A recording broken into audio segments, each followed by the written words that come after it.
conversations about the bottom water. line is two smart women talking about something that we're passionate about. So we're good. Well, and so hi, folks. This is Dr. Kat Schreier from The Water Show, bringing you another one of the great water leaders here at the Water Summit in Milwaukee as part of our special edition coverage. Fabulous program so far. And by the way, please do, if you're watching this anywhere other than thewatershow.org, if you get on over there, you'll be able to see our sponsors who are all from the brew. We decided to have the brew companies as our sponsors. We dropped ridiculously low sponsorship. We still have 2 sponsor slots left, by the way, for any of you other brew folks. Get your fellows on there because you get your own one-on-one as well as a full page on your companies, along with all of these speakers. Oh, very cool. So we have a little chat box down below. We have a little button that you can download information and that kind of thing. So max it out. Absolutely. So this conference has been, it's been really interesting the way, the difference from a lot of other conferences. Absolutely. In that it's all plenary sessions, everybody involved, good number of questions from the audience. It would be nice to have more, I'm sure, but they really kind of thought through certain issues that they wanted to cover. Absolutely. It's well prepared. It's a really smart design. Kat, I do conferences in public health around the country. I'm the founder of. Do I talk to you guys or do I talk to you? It doesn't matter. I'm talking to you guys. Folks. I'm the founder of a public health organization called City Match. That's CITY MATCH, and it looks at the health of women and children, families and fathers in the 200 largest cities of America. And in doing so, you get to figure out what works, what doesn't, why, and you bring people together to try to get the best out there into practice so that we can have better results, right? So I've been doing conferences for over 25 years. This is a smart design. So I really want to reinforce what Kat's saying, that, and inviting Charles Fishman, the author of The Big Thirst, as well as a journalist with Fast Company and otherwise, to come in. He's done his homework. He also has published books. And so he's able to be the glue and weave us through. And then we have the privilege of coming up and doing more talk show style, some of the hardest questions, and they haven't seen like a single PowerPoint. and that's really been something that I've been trying to evolve into, and Charles has really been fabulous as a mentor for me, and as I've shifted from 25 years doing water planning and policy, where I would, when I'd have a planning meeting and try to bring together cities and farmers and poor neighborhoods and rich neighborhoods and people used to have to check guns at the door into conversation or develop events to have a story arc, just like we would in entertainment. What we talk about is watertainment. So we talk about water news, education, and watertainment. How do we really bring a cohesive conversation together over a story arc within an event like this? And I would just add to that it's my hope that, and I think this is something that the Water Council is really good at and that the Water Summit can do, is it's great to have conversation and find that idea that sparks you, but the real key is how is it going to change things? So this really is about the cross-fertilization so that we can actually get better results for accessible water that's in abundance and that's safe. Right. Well, and so having done many events like this and dealing with a lot of, having such deep knowledge and understanding of water issues, there is something that I did notice as being absent within the dialogues and within so far the 10, and just looking ahead at the 10 faces. So what do you see as missing? Here. Got it. Not a lot of color. Absolutely. Yeah. Right. I mean, we do have more gender balance than we've had in the past. I really don't want to be pointing fingers or making accusations or anything. It's just, it's something to be conscious of. The idea that we need to be blind, race blind, gender blind, that it does make a difference when we're serving the public, what faces we present.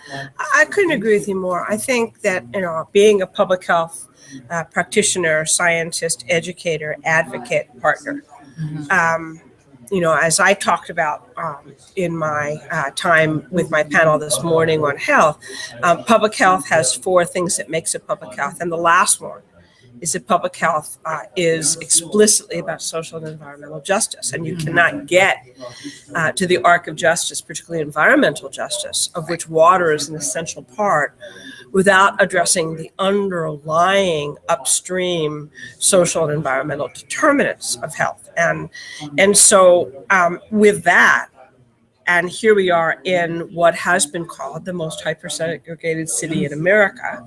There is a greater segregation, I'm talking about structural segregation, in terms of residential living in this metropolitan area than in any other city in America. So, and given that the disparities, at least on the health side, I consider myself a health leader, not a water leader, but how silly to differentiate, given that the two have to come like this.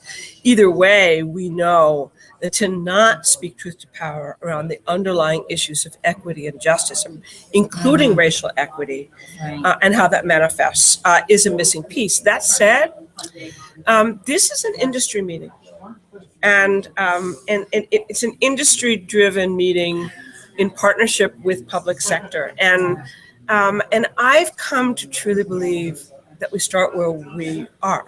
Right. And so raising awareness to try to then change the narrative will be something we can do. There was something said, Kat, in the second panel today from Maureen from San Diego, brilliant woman working on the front lines. We've done this whole thing where are the women water utility leaders for years, putting dots on the map.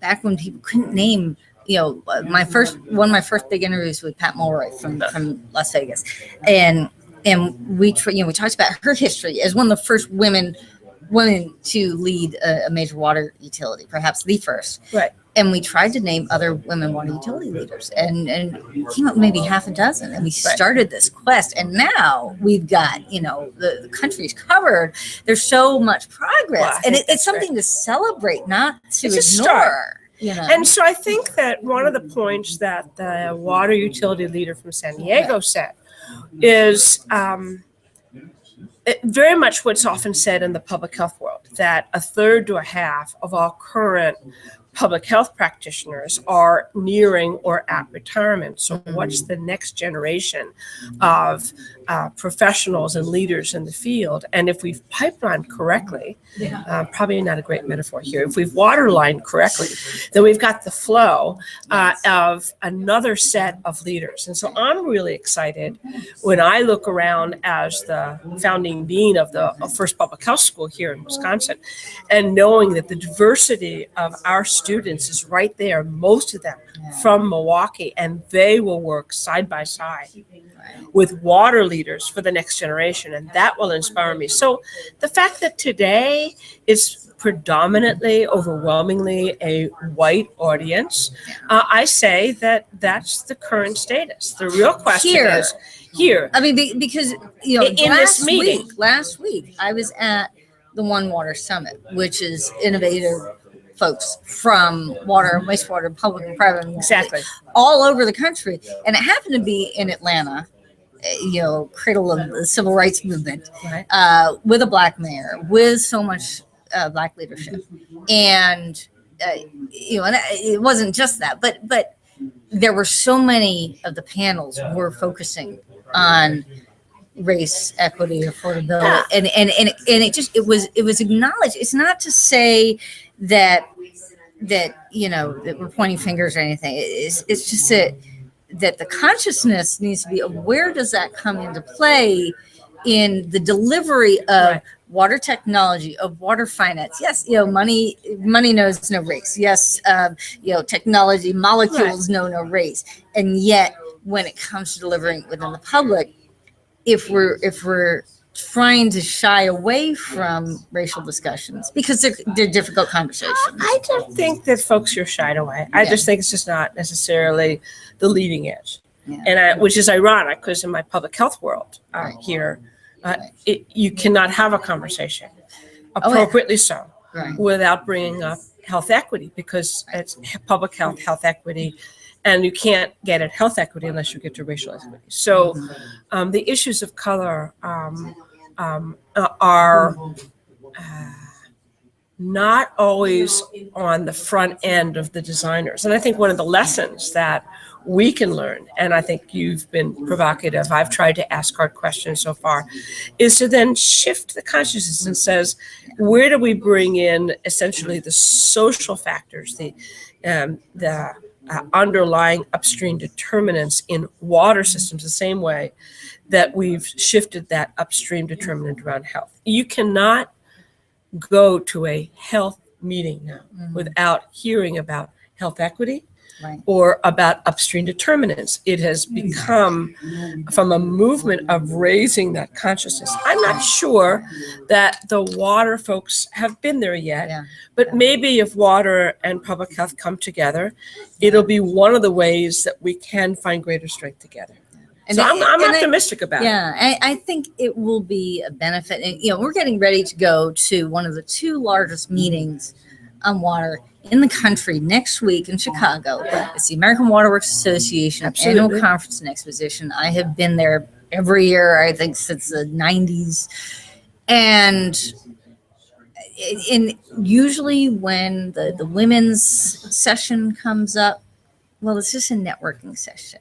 Sometimes they'll get some technical papers about shifts that are happening in the industry, glass ceiling, or what does it do when Marsha St. Pierre from New Orleans was head of the water utility as a Black woman at a time when race, during Hurricane Katrina.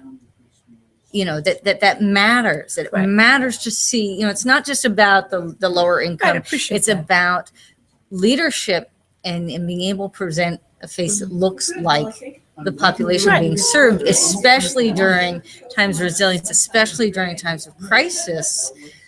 Not to say, here's a crisis, let's roll out the woman. Let's roll out the one of the points that I raised today in the health session was when you have failures of systems, you have loss of life, but you also have loss of confidence. Exactly. And so inherent to that is to ask what builds confidence in this case, in water systems, public and private, given that it's a hybrid of the larger landscape. So my hope is that by being part of the design of gatherings, you can influence. Subsidizing the cost to participate. I spoke with a number of people here in town who said that there really wasn't an opportunity, much like the water rates are high. This is a professional meeting aimed at industry primarily. And it benefits the industry. And that's, it is what it is. I'm not going to sleep over that. What I can do is say, okay, in the 10th anniversary next year, given that they did invite the EPA leader Joel talked about equity, I talked about equity, Marilyn talked about equity. It's and so how do we manifest a place for that conversation when that really hasn't necessarily been part of the agenda?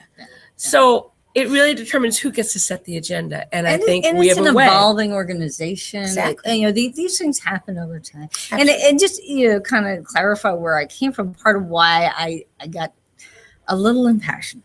So someone with an engineering background, I try to be rational, but as I move more and more into media, realizing that there are times to really tap into that and recognize it. As I said, we've been working on our summer or 6 sexy topics of the summer season, and one of them being Flint. And I actually got reamed for using the word sexy to describe Flint as a racial issue, and tried to explain. Well, it's sexy meaning that it's an issue that people are aware of, that's top of mind, that people are attracted to. But the underlying sensitivities are understandably high. And I would just say to your audience that as a white woman of privilege, it is my duty and responsibility to use my power in a way that opens the conversation.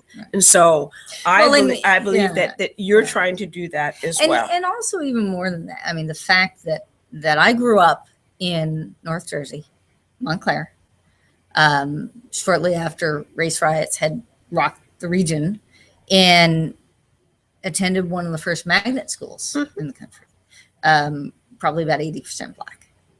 And so every month with Black History Month, yes, for the national anthem, you might hear lift every voice and sing. It's part of your social DNA. It's part of who I am. Yeah, exactly. And for people to see me externally and assume a privileged, white liberal who and the reality is, though, that we do have privilege. And so, all I'm saying is that I think we have influence and relationships as opposed to leading, for me, leading with it as an intellectual, which is not what you're saying, but leading it as sort of a larger systems movement piece. The reality is right here in Milwaukee, the future of water is being shaped. And I take seriously my invitation and opportunity to influence the shapers of this particular summit. And I will predict that it will change. We'll see some changes over time, because and that race issues are not just issues for Black leaders, and that women's issues are not just issues for women leaders. And that it's about the diversity of our community and the justice that needs to underlie the conversation that you're going to have with some of the folks on the panel just now about who pays, affordability issues, who pays. But at the end of the day, one of the questions that I'll throw back to your listeners and to you as we come to sort of our time here is, one of the challenges that we're having in health, and take a look at the Affordable Care Act, take a look at healthcare access, and take a look at a Hillary versus Bernie piece at this moment before the final primaries, is health a right, or is health a privilege? And should there be universal access to health and in all its dimensions, and including quality health care and its extenders? One needs to ask, and I'm not in the water circles enough in this country to ask the same question, is water a commodity for sale, or is water a universal right to safe, accessible, affordable water, given that it is essentially the fluid of vitality? Well, so I just wanted to put that out there, because there were some really innovative solutions to that particular question last week, looking at how in places like Israel they have water stamps like we have food stamps. You don't expect to have food for free.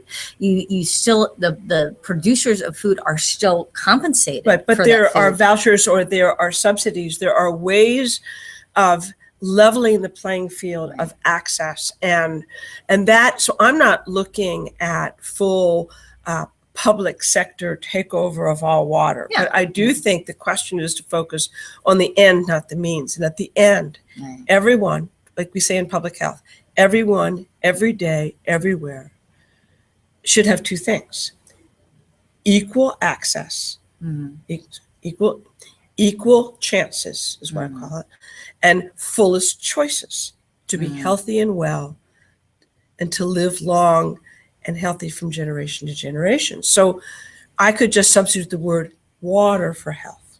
Absolutely. And so I listen today and hear it applies here as much as abroad. If we can go to triple aim of healthcare, we can go to the triple aim of water. Absolutely. And I just think we can borrow some language from the health equity folks to the world of water equity. And that's where I look forward to seeing where that goes. Fabulous. Well, really appreciate your time. Thank you very much. Pleasure. And if you're watching this anywhere other than thewatershow.org, please do head on over there and see all of our great videos and coverage of the Water Summit here in Milwaukee this week. And then the American Water Works Association annual conference and exposition, the Big Kahuna, 12,000 of my closest friends in water will be there next week. Thanks very much. Take care. Thank you.